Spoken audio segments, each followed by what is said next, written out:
Now let's get into our updates from the comic rack / bookshelf, shall we? First up, we've got some Spider-Man stuff to get through because this is an ongoing thing that they really aren't learning anything from, it would seem. Plus, we have a great piece for those fans of the OG gritty, like Killin' Fools TMNT. We've got a really awesome update for you guys. If you're a fan of the Ninja Turtles, you're definitely going to want to stick around for this one. It is a short section, so let's go.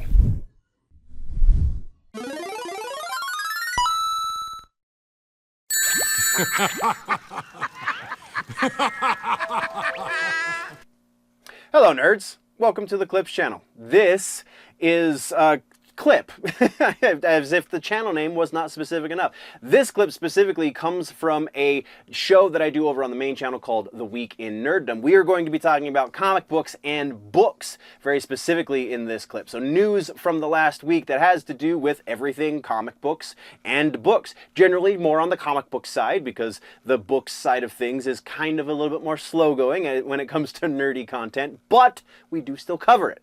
So that being said, I appreciate you joining me. Let's get into the news. Follow-ups and corrections makes up the majority of what we're talking about this week in comic books and books, but we do have some regular-ass news, so let's do it. Like I said, follow-ups and corrections, we're talking about Spider-Man. We have two pieces of Spider-Man news. Actually, I'm going to start with the old one first. This is one that somehow slid under the radar for a couple of weeks, just because it's comic book stuff. We know I'm not super great with like the minutia of this, but I feel like the ongoing conversation about the situation with a mainline Spider-Man and the Ultimate Spider-Man, how the dispositions of those two different characters are so opposite of what they normally are. I mean, let's give you the TLDR. Normally, mainline comics do much better than Elseworlds comics. Since the Ultimate line is technically an Elseworlds, it's a different universe, traditionally it does less in sales for any one of its characters, just because you have to really be into Marvel characters to begin with to then also want to read the alternate version of said character, right? So, for the last, I think we're going on 4 months now. This month will be 4 months. I haven't seen the numbers for this month, but I'm assuming they're continuing the trend. The Ultimate version of Spider-Man is out, at least selling as much, if not outselling, the mainline Spider-Man, the Amazing Spider-Man books. Because what they're doing in Amazing Spider-Man, mainline, is garbage. And Tom Brevoort, the head guy at Marvel Comics, is refusing to look at the evidence as to why they're not selling as many Spider-Man books as they should be. If Ultimate Spider-Man is doing the thing and doing it well, what the hell is the difference? Ultimate Spider-Man, Spider-Man and Mary Jane are married. In mainline Spider-Man, Spider-Man and Mary Jane's marriage got dissolved. Didn't even happen technically in canon right now. So that pissed a lot of fans off. The writing has been mediocre at best from what I understand. I'm not a big Spider-Man reader, so I don't know that firsthand, but just haven't been a lot of happy fans with this. A lot of like mildly pleased fans, sure, but not happy necessarily. And now they're just adding insult to injury. So again, let's start with the older version, the older piece that is adding to this first, and that is Joe Kelly, who's about to take over, who just took over the mainline universe, is retconning Spider-Man's childhood. Which I like Joe Kelly. Joe Kelly has the best Deadpool run of any, even including Life. I don't know, Liefeld has some really good stuff too, but I very much prefer Joe Kelly's runs.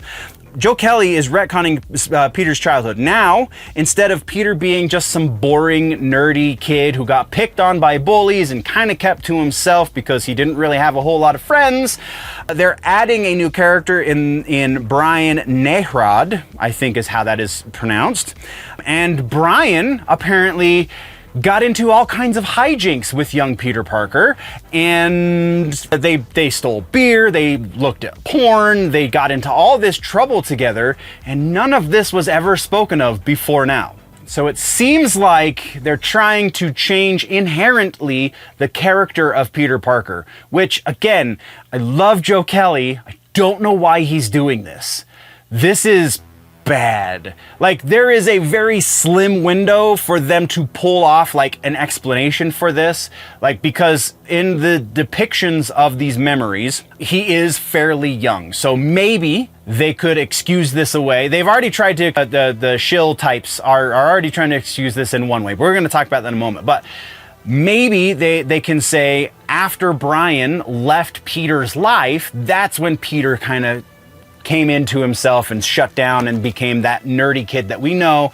And that, you know, that would almost make sense, right? Like, he had this friend he did all these crazy things with, they got into trouble, they got arrested according to this run, and he kind of, the pendulum swung back the opposite direction. And so instead of being this crazy troublemaker kid, then he became this inverted, you know, kind of keeping to himself kind of kid. That could almost work. What the excusers are saying is the case is that in the point in the run, I guess this was a couple weeks ago, so Joe Kelly is actively writing. Anyway, the point of the run is that Spider-Man is hallucinating, so they're trying to say that these memories are quote-unquote memories, and that he's hallucinating things that didn't actually happen.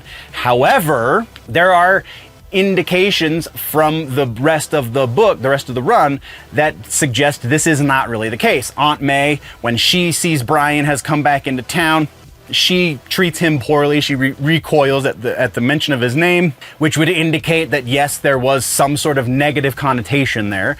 There's also one of the memories starts apparently before Peter was poisoned with the toxin that's making him hallucinate, so that also kind of doesn't go along with that narrative. So it seems like this is a legitimate like retcon of Peter's childhood.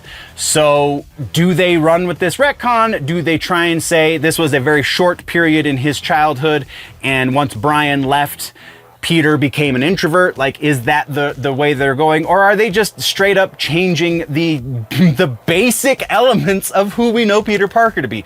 I don't know. I'm going to pass this one off to you. If you're reading the book, please chime in the comment section, because I'm very, very interested in this. And then the other thing, back to the love life of Peter Parker, the other thing that we're talking about this week is Itsy Bitsy, who is the one who is supposed to have poisoned Peter for the whole Brian thing. But Itsy Bitsy, let's talk, I guess let's go this route. Itsy Bitsy is a new villain in the Spider-Verse.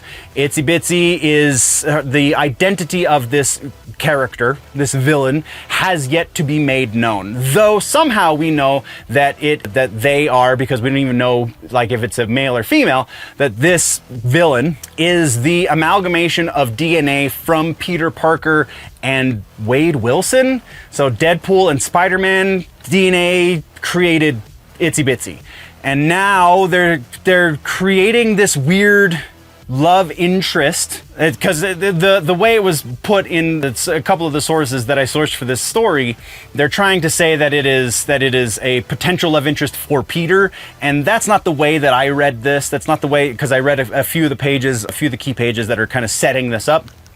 It's more of a situation, more of a stalker situation even, because they're trying to set up Itsy Bitsy as having an interest in Peter, having a romantic interest in Peter. Just because from some of the dialogue, it seems to be kind of alluding to these things, which is weird considering the genetic origin of Itsy Bitsy, but also could be read as Itsy Bitsy really just trying to mess with Peter's head.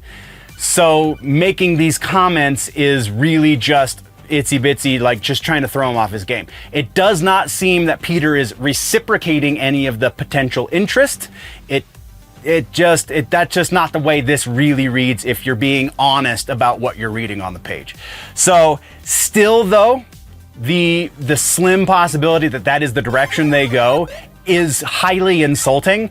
Also, the fact that this Itsy Bitsy character, considering the Mary Jane situation in the mainline universe, is what it is, like, that is also highly insulting to the longtime readers, because Peter's supposed to be with Mary Jane. They were married. That then just all of the sudden is no longer canon, for reasons that if you're reading, you already know. But I don't know, it just seems like salt in the wound at this point.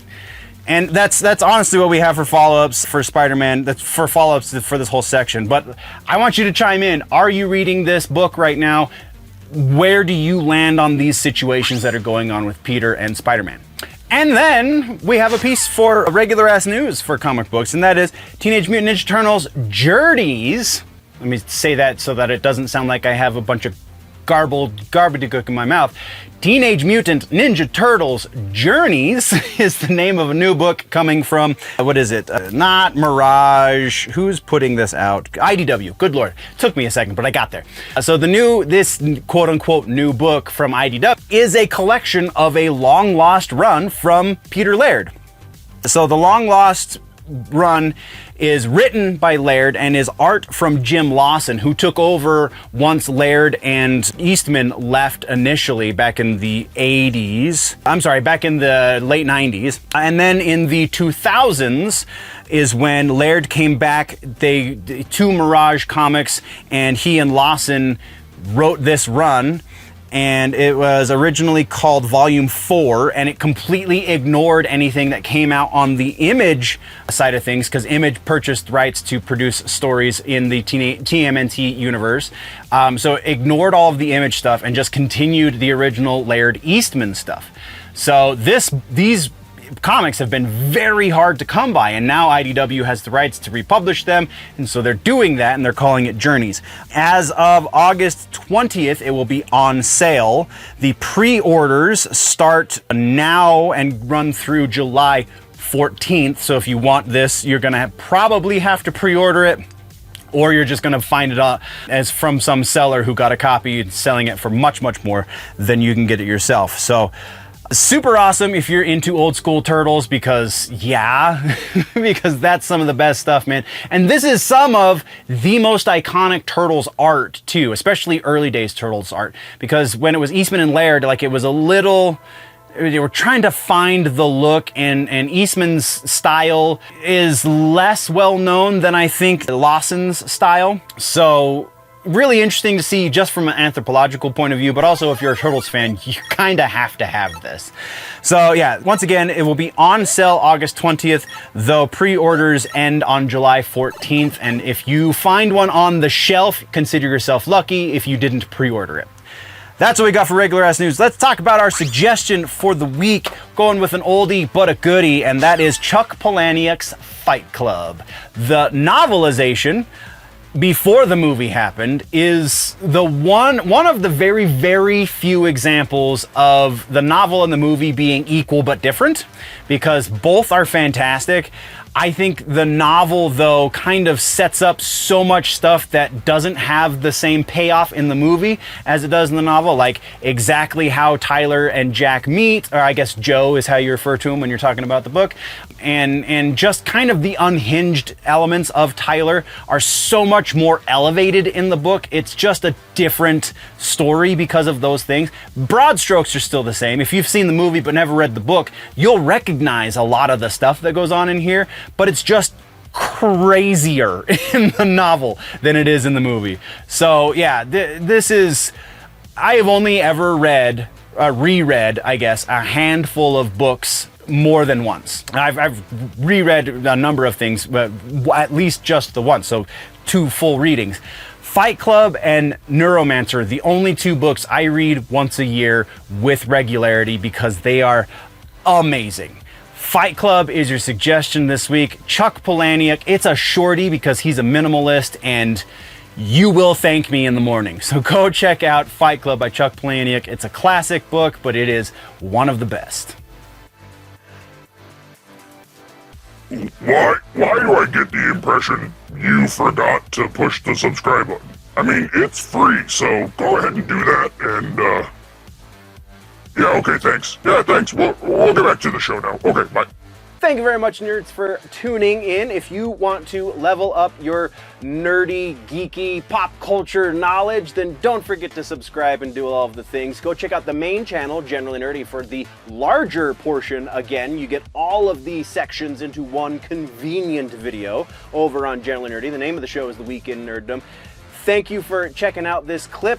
We will see you next time. Before we go, though, always remember that if it's generally nerdy, it's probably here.